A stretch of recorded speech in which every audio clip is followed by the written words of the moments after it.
연주 감사합니다. 예. 다 옷을 통일해서 입고 계시는데 우리 한 분이 까만 옷을 입고 계십니다. 우리 여민 집사님 시부상을 치르고 오셨거든요. 그래서 여러분에게 광고를 드리지 못했는데 또 자리를 모시고 오셔서 또 함께 연주해 주셔서 감사합니다. 예, 마가복음 지금 계속 1장을 보고 있습니다. 1장을 벌써 네 번째 시간인데 아직 1장을 넘어가지 못했습니다. 하지만 종으로 오신 예수님께서 얼마나 열심히 일하시는지 아직도 1장을 넘어가지 않았는데도 불구하고 예수님께서 하셨던 일들을 지금 계속 보고 있습니다. 지난 주일날 4명의 제자들을 이제 선택하시고 그들이 이제 예수님과 함께 제자들이 가버나움으로 들어가셨다. 그런데 곧 안식일에 회당에 들어가심에 곧이 굉장히 중요합니다. 곧 예수님께서는 곧 잠시 쉼도 없이 계속해서 종으로 오셔서 열심히 일하시는 예수님을 마가는 우리에게 보여주고 있습니다. 그 회당에 들어가서 가르치셨다 하는 것인데 밑에 요한복음 1장 44절을 제가 거기 기록했습니다. 이유는 안드레와 베드로가 어느 동네 출신이냐면은 베세다 사람들입니다. 베세다 사람. 그런데 이들이 다 어디서 부름을 받았습니까? 지도입니다. 갈릴리 북쪽 지도인데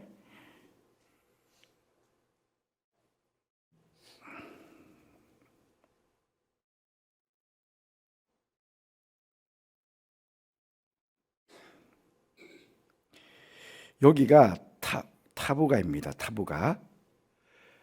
여기서 제자들이 예수님께 부름을 받았습니다. 부름을 받았고 금방 베세다 그랬죠? 여기가 베세다입니다. 위에가. 그러니까 처음에 마가복음을 시작하면서 분봉왕에 대한 이야기를 했습니다. 3명의 헤롯 대왕의 아들들이 각각 나라를 분배를 받아가지고 통치했다고 그랬죠.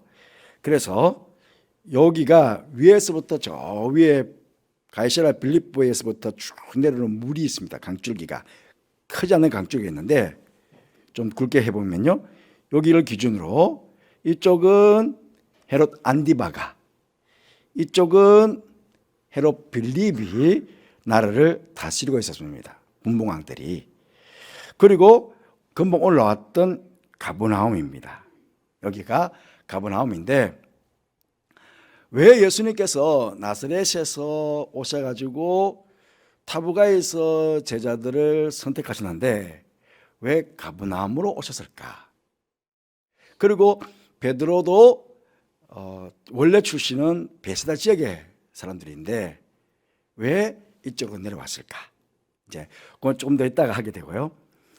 왜 가버나움일까? 그죠? 타부가에서 또 제자를 만났으니까 거기서 복음을 전할 수 있었는데, 그런데 왜냐하면요, 가버나움이 이 갈릴리 지역에서 제일 큰 도시였어요. 여기에 우리가 아는 대로 레위 마태가 세관에 앉아 있는 것을 보고 마태를 제자로 삼았잖아요. 그 마태도 가버나움 세관에 있었습니다. 그때 그 당시 예수님 당시에 이 가버나움 지역에 거의 10,000명가량의 인구가 살았을 것이다. 그렇게 성경학자들은 추측합니다. 그리고 굉장히 많은 인원들이 살고 있었죠. 위에서부터 여러분, 제가 성서 지리 공부하면서 말씀을 드렸습니다. 위에서부터 쭉 해안길이 있다. 옛날대로 해안길이 저 위에서부터 다메섹으로 해가지고 쭉 내려오는 길이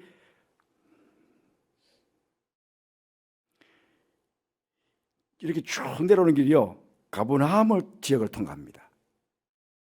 그렇게 해서 해안 쪽으로, 지중 해안 쪽으로 쭉 내려갔어요. 그러니까 교통의 요지죠. 인구도 많고 교통 요지이고 여기에 군사들이 부대가 주둔했기도 하고, 그러니까 행정, 경제, 군사 모든 것들이 다 있는 그런 아주 큰 도시였습니다. 그러니 내가 너희로 사랑 남는 어부가 되게 하겠다. 예수께서 그렇게 제자에게 말씀했잖아요. 그러면 사람을 낚으려면 뭐가 많아야 됩니까? 사람이 많아야지요. 그래서 이 갈릴리 지역에서 사람이 제일 많은 지역인 가버나움을 거점으로 해서 예수님께서 복음을 많이 전했다. 나중에 이제 여기 회당에 들어가셨다. 그렇게 말하지 않습니까? 회당에 들어가신 것도 왜냐하면 큰 도시였기 때문에 회당이 들어갔는데 여기 지금 현재 가버나움 유적지입니다. 유적지는 이제 위에서 찍었는데 이것이 회당입니다. 그리고 지붕이 보이는 여기가 학자들은 여기 지금 그 베드로 집 기념교회를 위에다 세워놓은 겁니다. 여기가 아마 베드로의 집이라고 아까 분명히 베드로 집, 안드레와 베드로의 집으로 들어갔다 그랬는데 이게 베드로와 안드레의 집인지 아니면 베드로의 장모의 집인지 그건 명확하지 않습니다. 장모가 잘 살아가지고 베드로가 여기에 대를 사유로 갖는 것인지 아니면 베세다 지역에 있었던 베드로가 잘 살게 되어가지고 이 가버나움 지역에다가 집을 사고 장모님을 모셨는지 그건 명확하지 않습니다. 어떤 사람들은 베드로가 잘 살아가지고 장모님을 모셨을 것이다. 그렇게 말하는 학자들이 있는가 하면 어떤 학자들은 여기 원래가 베세다 지역 사람이니까 여기는 원래 아내의 집이었고 베드로가 대릴 사회식으로 여기 들어와서 살았다. 그렇게 학자들은 보는데 두 가지를 어떻게 해석하든 상관이 없는 것 같아요. 왜냐하면 성경에서 명확하게 그것을 말해주지 않기 때문에. 여기는 뭐냐면 이 가버나움 지역에 금방 제가 해변길이라고 그랬죠. 해변길에 대한 피석이 써 있는 길, 여기 해안길입니다라고 그렇게 표시하는 표시석입니다. 가버나움이 표시석이 발견됐는데 꽤 큽니다. 제 키보다 더 크게 이렇게 표시석이 나와 있는 것을 우리가 가버나움 가면 볼 수가 있습니다. 밑에 요걸 짓기 전에 처음에 이 가버나움 지역을 발굴할 때에 여기가 회당이죠. 그리고 여기가 베드로의 집터입니다. 다른 집터와 다르게 다른 집터와는 다르게 굉장히 컸대요. 확인해 보면 이게 여기서 많은 것들이 발견이 됐다고 합니다. 많은 이름들이 여기서 많이 발견이 됐다 하거든요. 그래서 여기다가 이제 기념교회를 세우게 된 거죠. 됐는데 옆에 이곳은 보건도입니다. 만약에 회당을 그때 요 규모로 보니까 아마 이런 식으로 회당을 지었을 것이다. 그렇게 보는데요. 굉장히 크죠. 그러니 많은 사람들이 모였기 때문에 회당이 있었고 예수님도 회당에 가셔서 가르쳤어요. 그런데 회당에서 사람들을 가르치시는 자격은 랍비들, 바리새인들, 서기관들 이들을 다 묶어서 또 랍비라고 그러죠. 랍비와 그 권위가 있는 사람들이 거기서 율법을 가르치고 또 서기관들은 이 회당에서 율법을 기록하고 하는 것들을 하게 됐다는 것입니다. 여러분 아시는 대로 이 회당은 이스라엘 백성들이 바벨론으로 포로로 끌려갔을 때에 예루살렘 성전을 두고 다 바벨론으로 포로로 끌려갔으니까 예배드릴 처소가 없었잖아요. 예배드릴 처소가 없었기 때문에 바벨론에 포로로 끌려갔던 그 백성들이 같이 모여서 예배도 드리고 또 자녀들에게 율법도 가르치고 하기 위해서 회당을 만들었다는 겁니다. 그 회당이 계속 이어져 오게 된 것이죠. 그래서 유대인들이 이제 디아스포라 유대인들이라 가지고 많은 유대인들이 해외로 이렇게 분산되어 갔지 않겠습니까? 갔을 때에 유대인들은 가는 곳마다 도시에다가 자기들만의 회당을 짓게 되었어요. 그게 초대교회 때는 굉장히 도움이 되었죠. 그래서 사도 바울도 제일 먼저 도시로 갈 때 어디 가느냐? 그 도시의 회당으로 갑니다. 회당으로 가가지고 먼저 유대인들에게 복음을 전하고 그 회당을 기점으로 많은 사람들에게 그 도시에 있는 사람들에게 복음을 전했다. 그러니까 유대인들에게도 이 회당이 굉장히 중요했지만 복음을 전하는 예수님과 그 다음 이후에 복음 전도자들에게도 이 회당은 굉장히 도움이 되고 중요했다. 그 회당을 중심해 가지고 계속 복음을 전하는 그런 일들이 있었다 하는 것들을 우리가 보게 됩니다. 죄송합니다. 22절로 이제 넘어가면 그걸 말하죠. 무엇 사람이 그의 교훈에 논란이 이는 그가 가르치는 것이 권위 있는 자와 같고 서기관들과 같지 아니함이라. 그러니까 회당에서 랍비들, 서기관들, 바리새인들이 말씀을 가르쳤다는 겁니다. 그런데 예수님께서 회당에 오셔가지고 말씀을 가르쳤는데 그 교훈이 대단한 거죠. 이거 놀랐다는 겁니다. 엄청 놀랐다는 겁니다. 여기서 놀랐다는 의미는 이게 정신줄을 놨다는 그런 뜻이래요. 뭐야? 이런 말씀이 다 있어? 앞에서 회당에서 지금까지 최고 서기관들이나 랍비들이 해왔던 그 이야기대로 가는 전혀 다른 이야기를 하고 계시니까 어이구 이게 뭐야? 정신줄 놓을 만큼 그렇게 놀랐다는 것입니다. 그러면 도대체 예수님과 서기관들이 뭐가 달랐을까요? 예수님과 서기관이 달랐던 거 보면 예수님은 내가 곧 진리다. 그러니까 예수님은 진리를 선포한 거죠. 그런데 서기관들은 율법과 그에 따르는 635가지의 규례와 사람의 유전들, 장래 유전들 그런 것들만 자꾸 막 집요하게 한 거죠.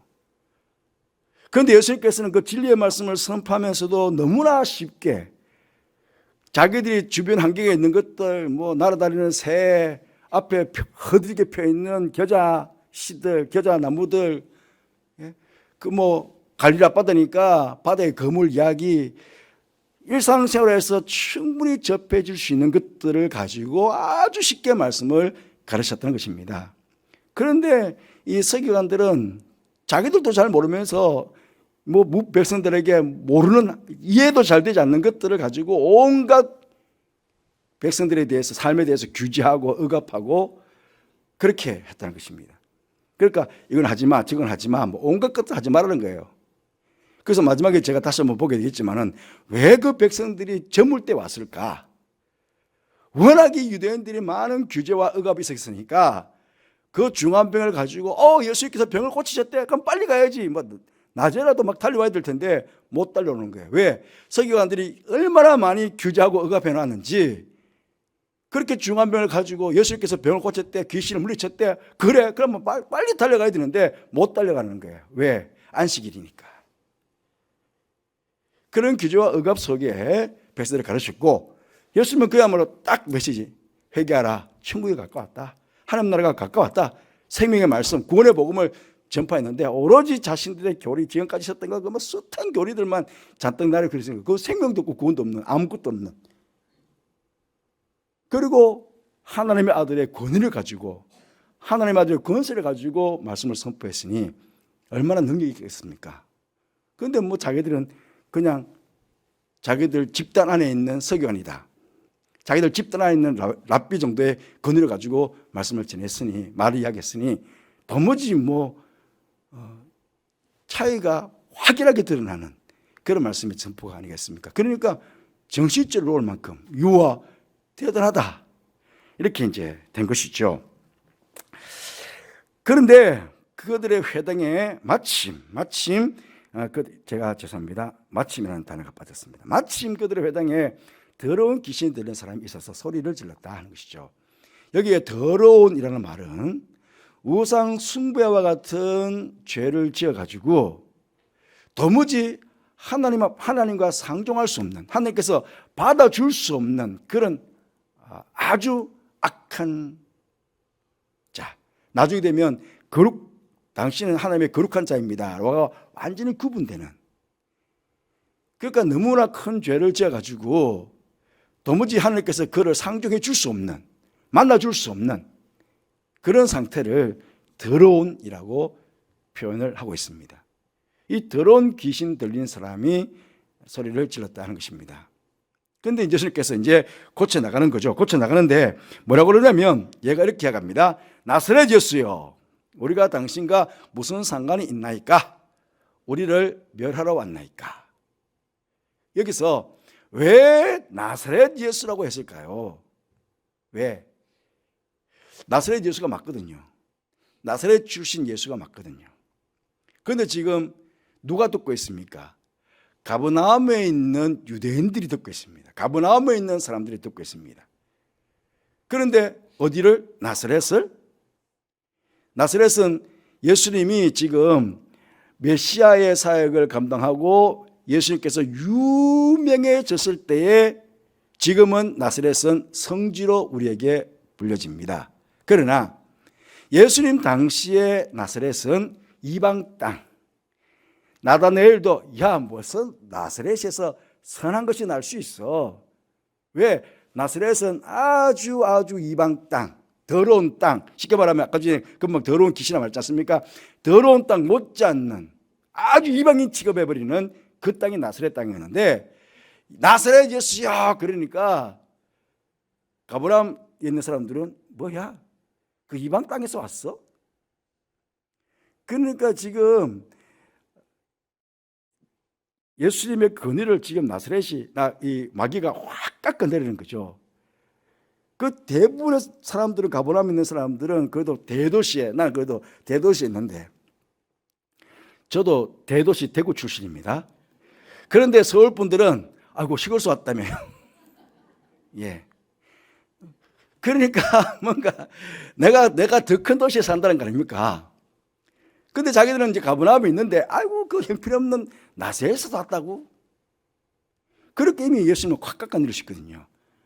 그런 의도를 가지고 지금 막 소리를 지른 거예요. 왜냐하면 지금까지는 예수님께서 아직 메시아로서 그 사역이 확 드러나지 않았기 때문에. 그러니까 이 마귀들이요, 이 귀신들이 얼마나 약은지요. 차는 순간에 그냥 시험에 다 넘어갈 수 있다는 거죠. 그러니까 이 사람들이 나사렛? 이래버리면 그냥 다 반감돼 버리니까요. 그런데다가 우리를 멸하러 왔나이까. 그러니까 지금 귀신이 한 명이 아니라는 거예요. 하나가 아니라는 거죠. 많은 귀신들이 나중에 보면 뭐 군대 귀신이 들어가 있기도 하고 그러지 않습니까? 그러니까 귀신의 그러니까 사단의 회당, 사단의 회, 사단들도 모임이 있다는 거죠. 귀신들도 모임이 있다는 겁니다. 그 자기들끼리도 작당하고 회하고 그러겠죠. 그러니까 우리가 계속해서 이어져서 숱한 악한 영들이 우리를 공격할 수 있다.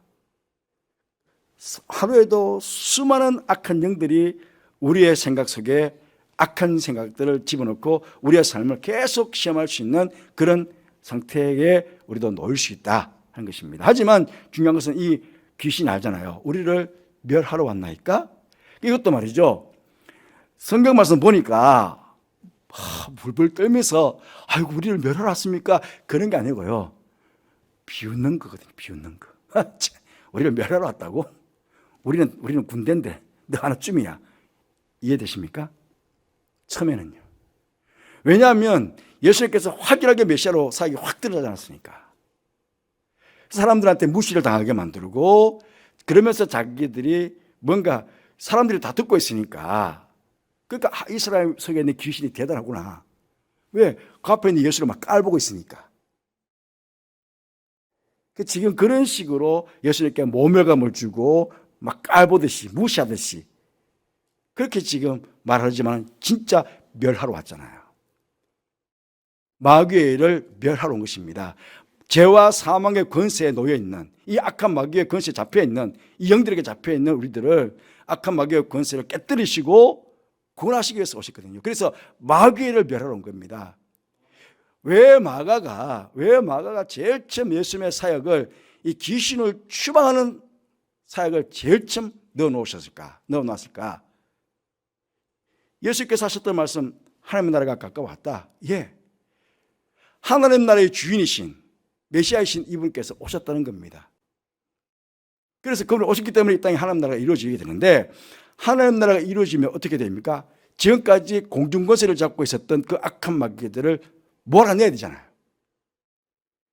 그러니까 제일 첫 사역인 거죠. 예수께서 이 마귀의 일들을 멸하러 오셨다. 이것들을 다 몰아내고 이 땅 가운데 하나님 나라를 세우기 위해서 오셨다.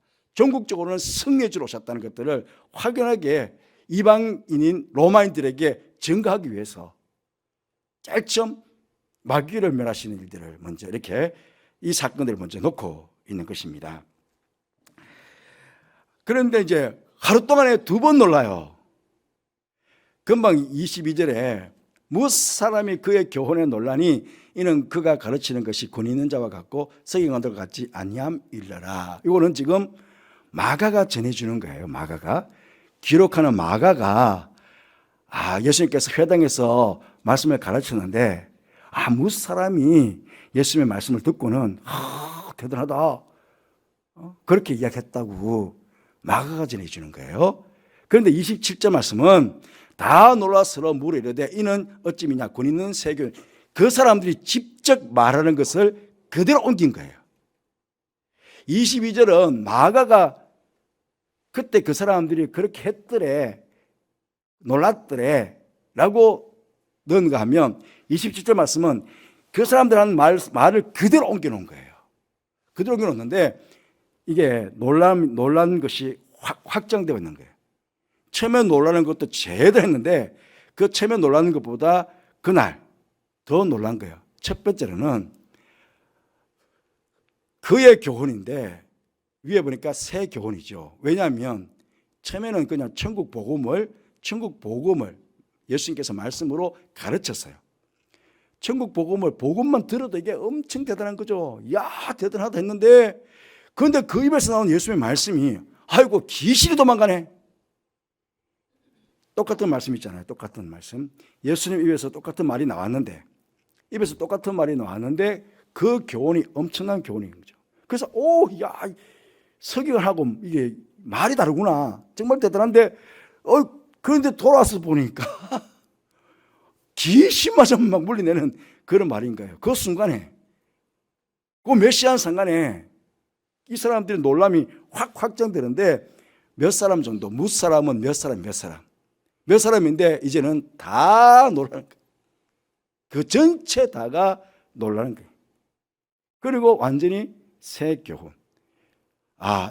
이분의 입에서 나오는 말은 우리 눈에 보이지 않지만 그 악한 영도를 또 물려내주시는 강력한 능력이 있는 교훈이구나. 새 말씀이구나.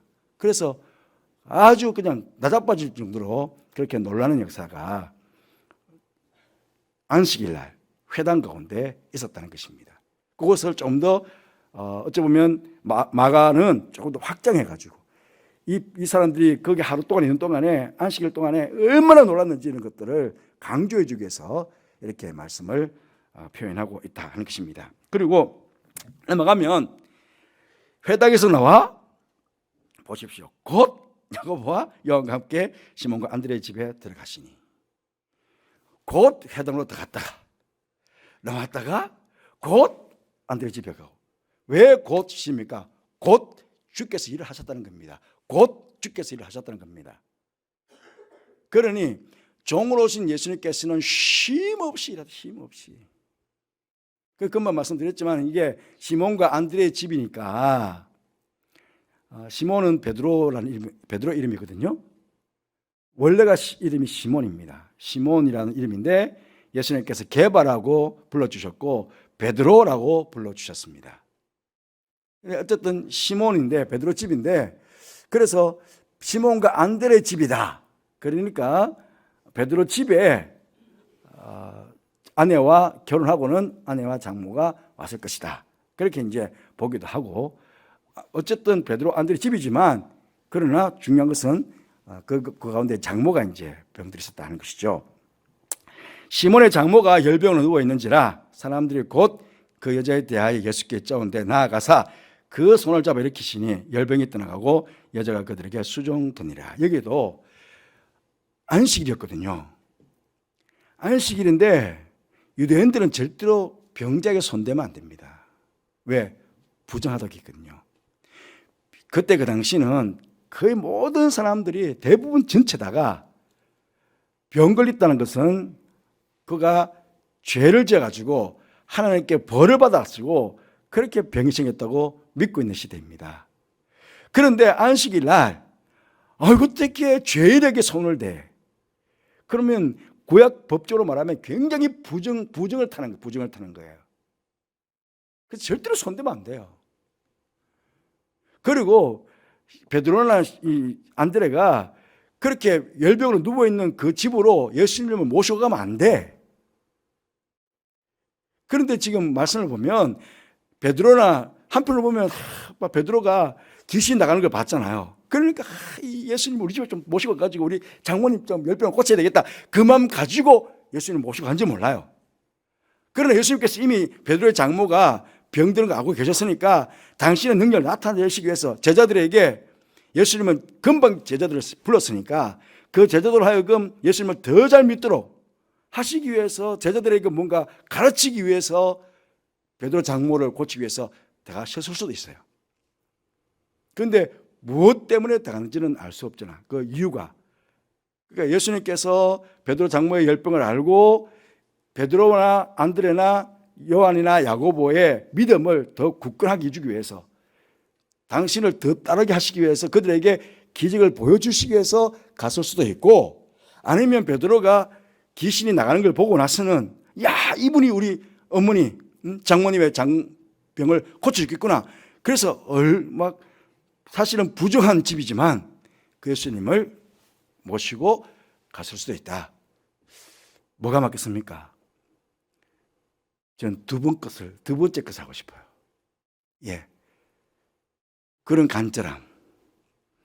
조금 전에 우리 권사님 기도하시면서 우리 환우들을 위해서 기도했을 때 그 감정에 북받쳐서 눈물을 글썽였습니다. 그런 간절함. 그런 간절함이 있으면 그 예수님을 초청하죠.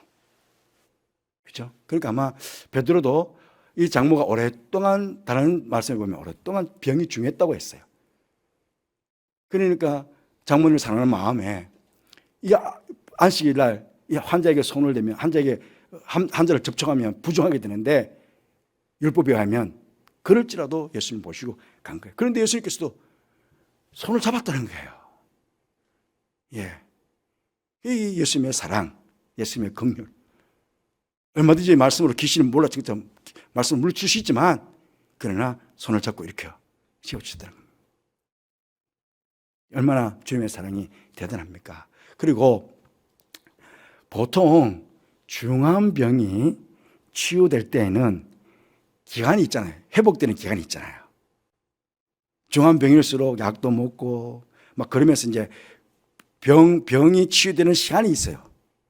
그런데 예수님께서는 즉각적으로 병이 떠나갔대요. 즉각적으로 구원하고, 여자가 그들에게 수종 드니라 했을 때 이 수종은 그날 한 번 딱 수종 드린 게 아니고 그 이후부터 계속, 우리는 이제 우리 한글로는 그냥 수종 드니라, 그러니까 한 번 아이고 병 나아주셔서 감사합니다, 우리 집 오셔서 감사합니다 한번 접대하는 것, 그게 아니고 이후로는 계속해서 주님 따라다니면서 수종을 들었다는 겁니다. 그렇게 예수님 따라서 많은 여인들이 따라다녔잖아요. 제자들을 위해서 밥도 하고, 쉽게 말하면 그러면서 계속 따라다녔듯이, 그러니까 어찌 보면 예수님의 병고침은 완벽했다, 다시 재발하지 않았다, 완전하게 그 병이 나아서 따라왔다 하는 것을 볼 때, 예수님의 병고침은 그냥 육체적인 질병의 회복 이상으로 전인이 회복된, 전인이 육체만 회복되는 게 아니고 영혼도 회복되는 거예요. 영혼도. 그래서 이분이 메시아인 줄 알고 이 여인이 평생을 예수님을 수종 들고 따라다녔다 하는 것입니다. 그렇게 섬기는 종이 되었다. 이게 온전한 어쩌면 치유, 온전한 회복이 있게 된 것입니다.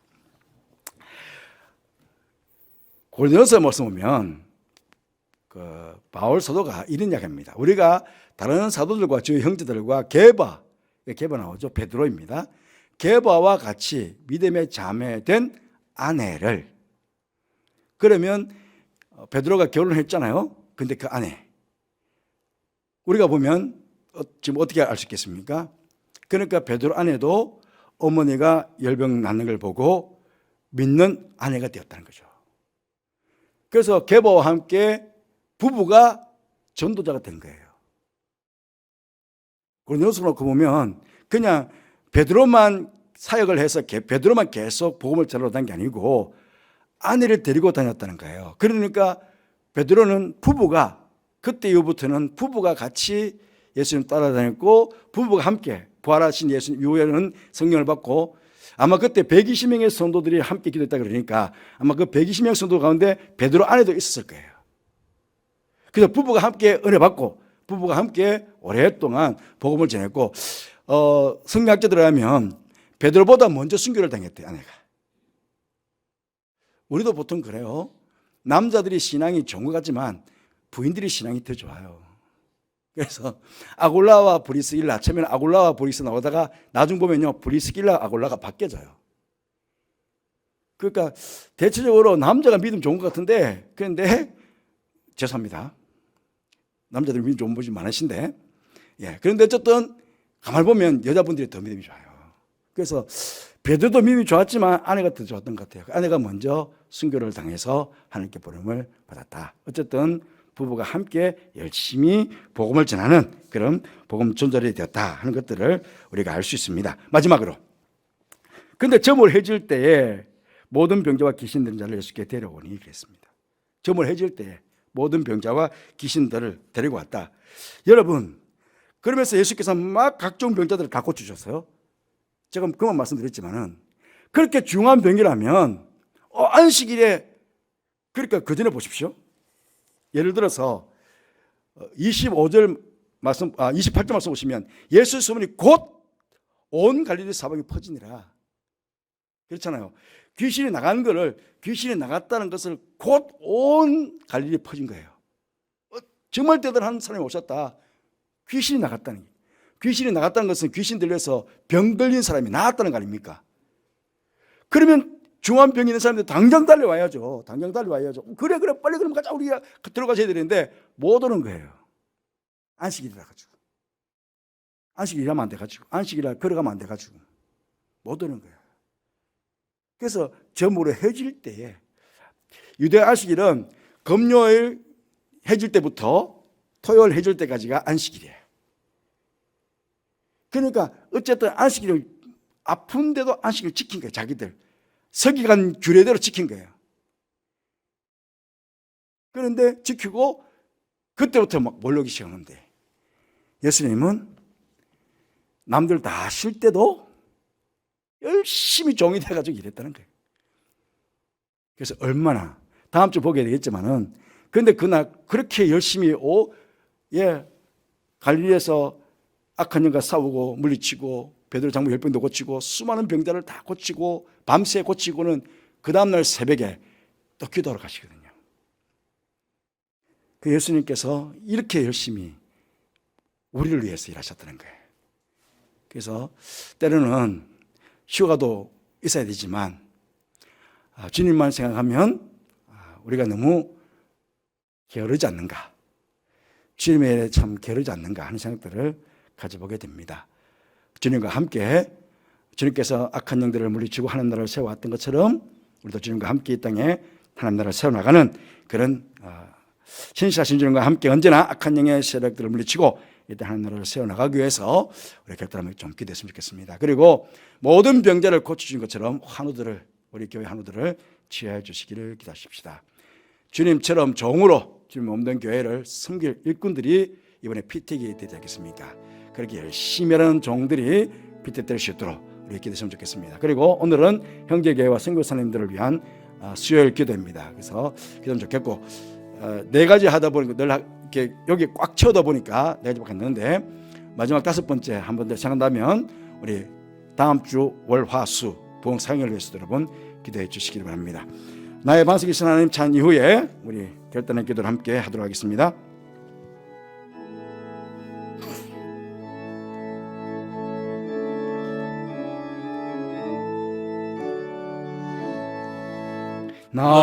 나의 반석이신 하나님 행하신 모든 것 완전하시네.